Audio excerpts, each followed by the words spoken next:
প্রত্যেক বছরের ন্যায় এই বছরেও তোমাদের বেতন বৃদ্ধি হচ্ছে। বাহ বাহ বাহ, বাহ। সাধু সাধু।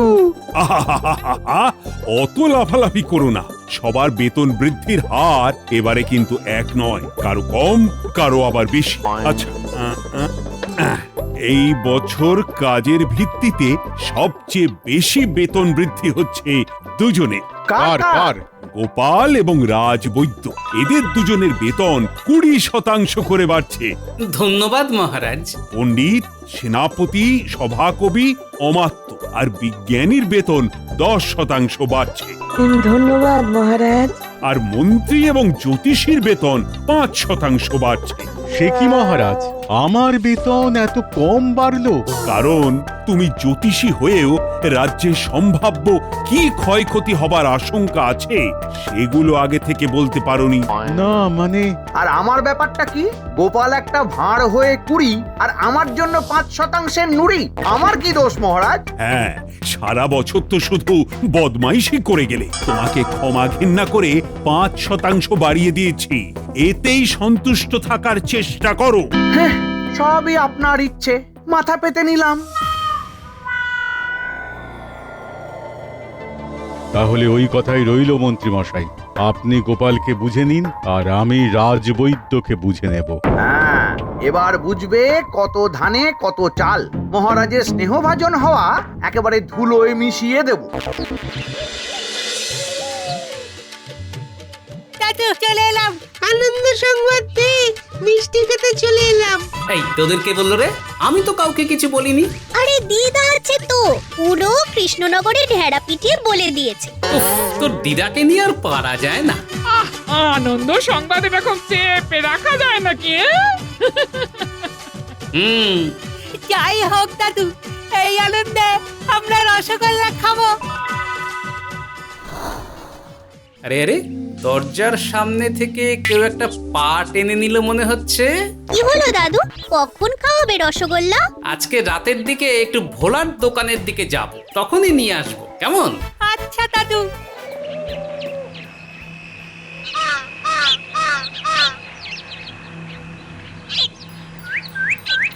আচ্ছা, এই ব্যাপার। ন্যাপলা, গুলটে, ট্যাপা, পুঁটি, পুচকে, বলো দাদু।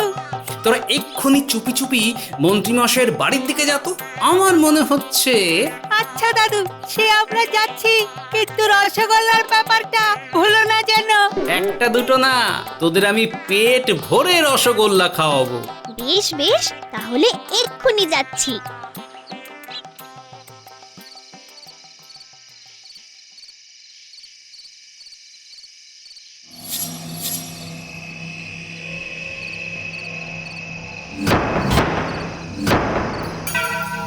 এবার তুমি কোথায় যাবে গোপাল? তোমাকে এখন বেধড়ক মারবো, আর তারপরে বেঁধে অন্য রাজ্যে ছেড়ে দিয়ে আসবো। ও মন্ত্রী মশাই, এত দেরি করছেন কেন? আমার তো দুটো হাত সুরসুর করছে। মার শুরু করুন। আমাকে মেরে আর কি করবেন মন্ত্রী মশাই? আমি তো আপনার কোনো পাকা ধানে মই দিইনি। ভোলাই তো দেব আমি। তোমাদের তিনজনকে কারাগারে নিয়ে গিয়ে উত্তম মধ্যম অধম ধোলাই দেব। এ কি মহারাজ, আপনি? খুব চমকে গেছেন তাই না মন্ত্রীমশাই? সবই গোপাল দাদুর পরিকল্পনা মন্ত্রী মশাই। আপনি বটা ঘটার সঙ্গে ঘরে যা আলোচনা করেছেন সব আমরা জানলার ফাঁক দিয়ে শুনে নিয়েছি। আর গোপালকে সেটা বাচ্চারা বলার পরে গোপাল আমার কাছে আসে। আমার চেহারার আদল যেহেতু ওই অনেকটা গোপালের মতন, তাই গোপাল আমাকে ওর ধুতি আর ফতুয়া পরিয়ে সন্ধ্যা বেলায় বাড়ি থেকে বেরোতে বল। আর আপনারা ভোলাকে আমি ভেবে ভুল হয়ে গেছে মহারাজ। গোপালের বেতন অনেকটা বেশি বেড়েছে, তাই হিংসার বশে। চলো মন্ত্রী, এবার কারাগারে চলো। তোমার 5% বেতন যেটা বাড়তো সেটাও বাড়ছে না। আর তুমি যাতে বেশি না বাড়তে পারো, তাই এখন থেকে আগামী 1 মাস কারাগারেই থাকবে। সাথে বটা ঘটাও। এ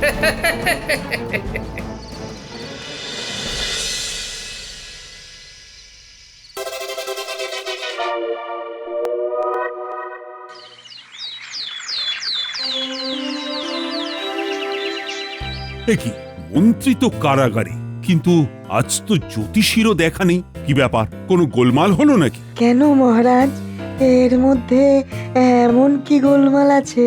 আহ, এটাও কি তোমায় বোঝাতে হবে? হয়তো শরীর খারাপও হতে পারে। আবার মন খারাপও হতে পারে, কারণ ওনারও তো বেতন 5% বেড়েছে। নিশ্চয়ই কোনো গোলমাল আছে। কোথায় আজ থেকে রাজসভায় আসবেন, বেশি করে কাজ করবেন, তা না বাড়িতে বসে আছেন।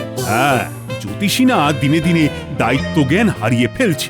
উনি যদি ভবিষ্যৎ বলে দেন তাহলে তো ভালোই হয়। কাজ না থাকলে বাড়িতে বসে খই ভাজেন। এই বিষয়ে আমাদের ভাবতে হবে বসে। জ্যোতিষীও হঠাৎ করে কামাই করলেন শেষে। এইরকম যদি শুকনো দিনে একসাথে দুজন না আসে, তাহলে রাজসভাটা কেমন ওই ফাঁকা ফাঁকা লাগে। মহারাজ, আপনি বরং একবার খোঁজ নিন যে হঠাৎ কেন উনি কামাই করলেন। যতই হোক, আজ থেকে তো রাজসভার আলোচনা নতুন ভাবে শুরু হবে, সবার থাকা উচিত। হ্যাঁ, প্রহরী, প্রহরী, আগে বলুন মহারাজ। তুমি এক্ষুনি খবর নিয়ে দেখো তো জ্যোতিষী আজকে কেন রাজসভায় এলো না। এক্ষুনি যাচ্ছি মহারাজ।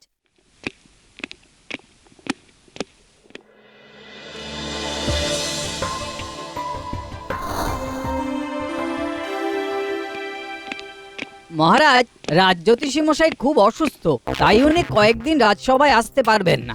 যা বাবা, হ্যাঁ, সে কি? তা ওনার রোগটা কি? এটা তো জানি না।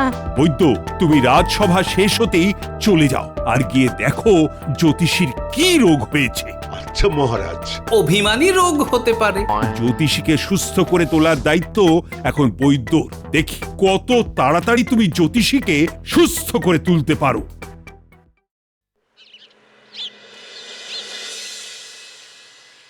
ওরে বাবা রে, ও ও মরে গেলাম রে, ওরে বাঁচা রে। ও এই যে আপনার কষ্ট কমানোর জন্যই তো আমি এসেছি রাজজ্যোতিষী। সেটা তো দেখতেই পাচ্ছি, কিন্তু কোন কষ্টটা কমাবে শুনি? বলুন বলুন, আপনার কোথায় কি কষ্ট হচ্ছে? তুমি তো কষ্টটা বুঝবে। আমি যদি রোগ ভোগের ব্যাপারে নিজেই সব বুঝে যেতাম, তাহলে তো আমি বৈদ্য হয়ে যেতাম। ওরে বাবা রে। এ কি কাণ্ড! সে আবার কি? দেখি দেখি দেখি, কোথাও কি ব্যথা আছে? সারা শরীরে ব্যথা। এই সেরেছে, সারা শরীরে? এত ব্যথা, কথা বলতেও কষ্ট হচ্ছে। হাত পা পেট গলা সব জায়গায় ব্যথা। এইরকম রোগ তো কোনোদিন দেখিনি। আপনি কিছু একটা করুন রাজবৈদ্য মশাই, নইলে আমি যে মরে যাব। ওরে ও, নিয়ম করে এই পাঁচনগুলো খেলেই আপনি সেরে যাবেন। আমি না হয় কয়েকদিন পরে এসে আর একবার পরীক্ষা করব।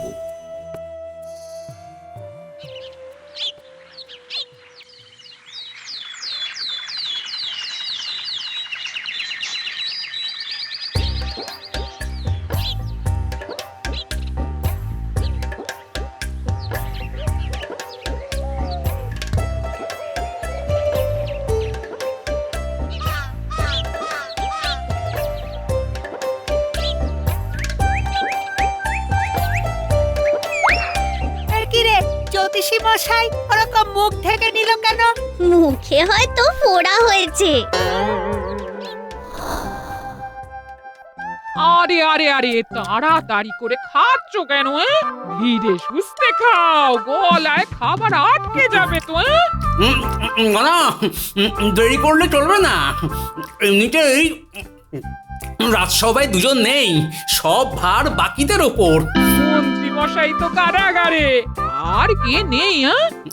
ওই যে রাজজ্যোতিষী মশাই। কেন, ওনার আবার কি হলো? খুব শরীর খারাপ, কালকে রাজবৈদ্য ওষুধ দিয়েছেন, কড়া পাচন। ওনার সব জায়গায় ব্যথা। কোনো ব্যথা নেই, দিব্যি হেঁটে চলে বেড়াচ্ছেন। আর আমাদের দেখতে পেয়ে মুখ চাপা দিয়ে ঘরে ঢুকে গেলেন। শিগগিরি বলিস কি? আমরা কি আর তোমাকে মিথ্যে কথা বলবো দাদু? আচ্ছা, তার মানে পুরোটাই অভিমানী অভিনয়। মন্ত্রী মশাই আমার পিছনে লাগার চেষ্টা করেছিলেন, আর আর জ্যোতিষী মশাই রাজবৈদ্য মশাইয়ের পেছনে। একদম তাই। তোমরা যে কি বলছো আমি কিছুই বুঝতে পারছি না। হ্যাঁ, পরে সব বুঝিয়ে বলবো গিন্নি। এই যে রাজবৈদ্য, খবর কি? মহারাজ, আমি তো রাজ জ্যোতিষীকে ঠিকঠাক পাচনি দিয়েছিলাম, কিন্তু উনি যে কেন সুস্থ হলেন না। হ্যাঁ, সুস্থ যে হয়নি সেটা তো বুঝতেই পারছি। আজ শুনলাম ওনার নাকি জ্বর, মাথাও ঘুরছে, নাড়িও দুর্বল, পেট খারাপ, বমি বমি ভাব, গায়ে ব্যথা, সব রোগ একাধারে। আহ, ভালোই অভিনয় করছেন। গোপালকে কিছু বললে? হ্যাঁ, মানে এই বৈদ্যের কাজ বৈদ্য করেছে মহারাজ। এখন সুস্থ হওয়া না হওয়া সম্পূর্ণ জ্যোতিষীর ব্যাপার। না না, এইসব বলে বৈদ্যকে বাঁচাতে পারবে না। আমার কি দোষ মহারাজ? তোমাকে বেতন বাড়ালাম তোমার গুণ বুঝে, আর কদিনের মধ্যেই দেখছি তুমি একটা অকম্মা ঢেকি। দেখো, জ্যোতিষীও কিন্তু রাজসভার একজন সদস্য। তুমি যদি ওকে সুস্থ না করতে পারো তাহলে কিন্তু এবার তোমার বেতন কাটা শুরু করব। এই সেরেছে।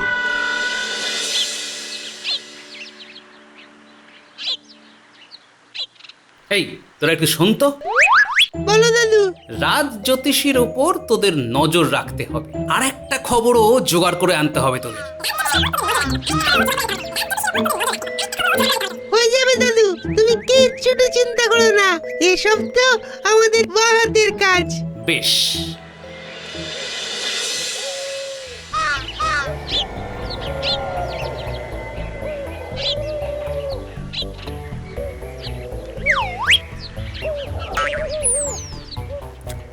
ওহ, পায়েসটা দারুণ হয়েছে। এভাবে আয়েশ করে পায়েস খাওয়ার মজাই আলাদা। বৈদ্যকে নাকে দড়ি দিয়ে নাচাবো আর মজা দেখাবো। কি রে বাবা, এই নাকি অসুস্থ? হ্যাঁ, এখন তো দেখছি। একি রে, রাজ জ্যোতিষী মশাই তো সম্পূর্ণ সুস্থ। চল চল, দাদুকে গিয়ে একদম গরম গরম খবরটা দিয়ে আসি।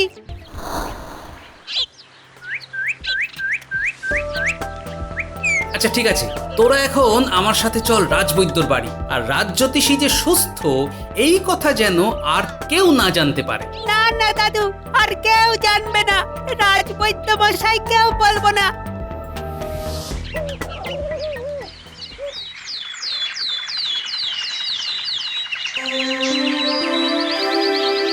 ও মহারাজ, রাজ জ্যোতিষী মশাই তো আজও এলেন না। আমি অনেক চেষ্টা করলাম, কিন্তু কিছুতেই তো কিছু হচ্ছে না। এবার তো মনে হচ্ছে বৈদ্যকেই রাজসভা থেকে তাড়িয়ে দেব। মহারাজ, আপনি যদি বলেন তাহলে আমি কি একবার রাজ জ্যোতিষীর চিকিৎসার দায়িত্ব নিতে পারি? এই সেরেছে, তুমি চেষ্টা করবে? মানেটা কি? এমনিতেই রাজ জ্যোতিষী ভুগছে, হিতে বিপরীত হলে কিন্তু মুশকিল।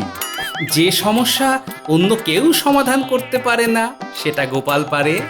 আমি ওনাকে সুস্থ করবই, আর সবার সামনে করব। মানে? মানে আপনারা সবাই আমার সাথে রাজ জ্যোতিষীর বাড়ি যাবেন।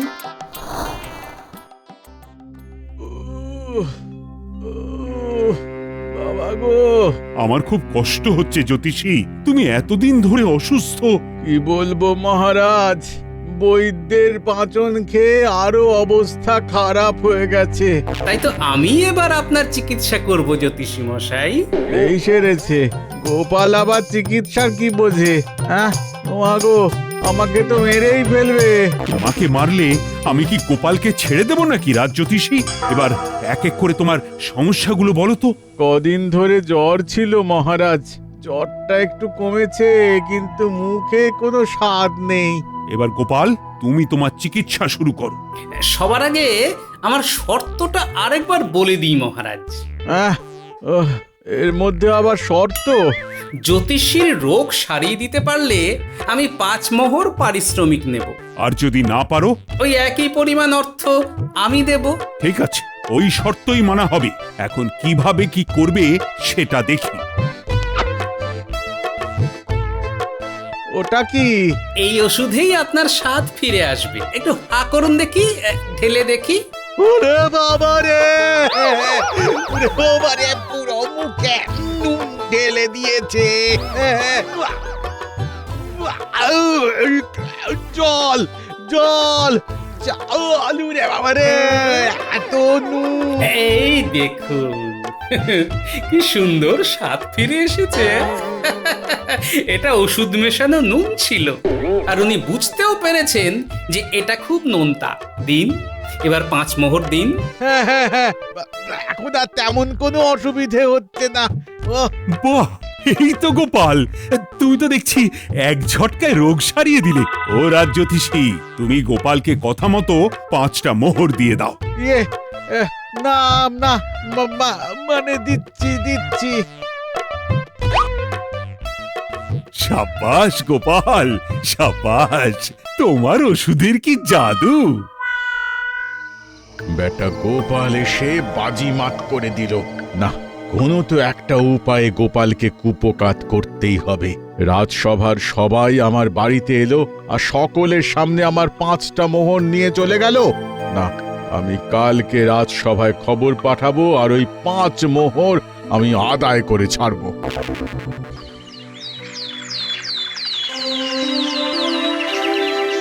কি, জ্যোতিষীর তো স্বাদ আসছিল না, সেই রোগ তো সেরে গেল, কিন্তু নতুন করে আবার কি রোগ হলো?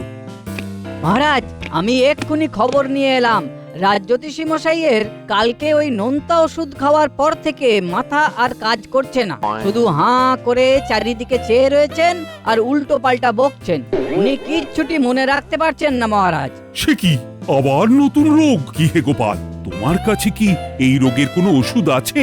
আছে তো মহারাজ, সব দাওয়াই আছে। চলুন জ্যোতিষীর বাড়ি। কি জ্যোতিষী? জ্যোতিষী কেন, কবে, কোথায়? হয়ে গেছে, মাথার ভেতরে সব ওলট পালট হয়ে গেছে। এক্ষুনি ঠিক হয়ে যাবে মহারাজ। দেখি দেখি দেখি, এই ওষুধটা খাইয়ে দিই। না না না না না, আমি ওটা খাবো না। ওরে বাবা রে বাবা, নুনে মুখ পুড়ে যাবে। ব্যাস, এই তো রোগ ঠিক হয়ে গেল। নিচে কানেই শুনলেন তো মহারাজ, ওনার কালকের কথা আজ ঠিক মনে আছে। তাই তো দেখছি। এই মাটি করেছে। সেরে গেছে, সেরে গেছে। আবার সব মনে পড়ে যাচ্ছে। দিন আমার 5টা মোহর। ইয়ে না, মানে মানে দিয়ে দাও জ্যোতিষী, গোপাল তো তোমার মাথার ব্যায়ামও সারিয়ে দিল। ইয়ে না, মানে দিচ্ছি। আবার বাজিমাত করে দিল। এই রাজ্যতীষী কি বললে? বাজিমাত? ইয়ে না, মানে এসব মানে করবেন না রাজ্যতীষী মশাই। আপনি এভাবে অভিনয় চালিয়ে যান, আমার ট্যাগ এতেই ভরবে। কি বলছো গোপাল? মহারাজ, আপনি এখনো বুঝতে পারছেন না? রাজ্যতীষী মশাই এতদিন ধরে শুধুই অভিনয় করে চলেছেন। ওনার কোনো রোগ হয়নি, রাজবৈদ্যর উপরে হিংসা ছিল ওনার, তাই উনি এগুলো মতলব করেছিলেন। মানেটা খুবই সোজা। মন্ত্রী মশাই আমার উপরে হিংসা করে ফাঁদ পাতলেন, কিন্তু তিনি ধরা পড়ে কারাগারে গেলেন। আর রাজ্যতীষী রাজবৈদ্যর ওপরে, যেহেতু তোমাদের দুজনের বেতন বেশি বেড়েছে, তাই ওরা দুজন তোমাদের ওপরে হিংসার বশে এই কাজগুলো করেছে। কিন্তু জ্যোতিষীর সব চক্রান্ত ধুয়ে মুছে যায় যখন আমি বৈদ্যর জায়গা নিই। কারণ বৈদ্য যখন চাপে পড়ে যান, তখন আমি আমার নাতি নাতনিদের জ্যোতিষীর বাড়িতে পাঠিয়েছিলাম আড়াল থেকে নজর রাখতে, আর ওরা ওনাকে সুস্থ অবস্থায় পায়েস খেতে দেখে। এই রাজ্যতীষী, এগুলো কি ঠিক কথা বলছে। ধুর, সব মতলব একেবারে জলে চলে গেল। আমার সঙ্গে চালাকি হচ্ছে, শরীর খারাপের নাম করে ফাঁকিবাজি করা আমি বার করছি। এবারের মতো ছেড়ে দিন মহারাজ, না হলে সত্যি সত্যি শরীর খারাপ হয়ে যাবে। মহারাজ একটা কাজ করুন, ওনাকে মন্ত্রীর মতন কারাগারে ভরে দিন, তাহলেই দুজনে সুস্থ থাকবে। হ্যাঁ,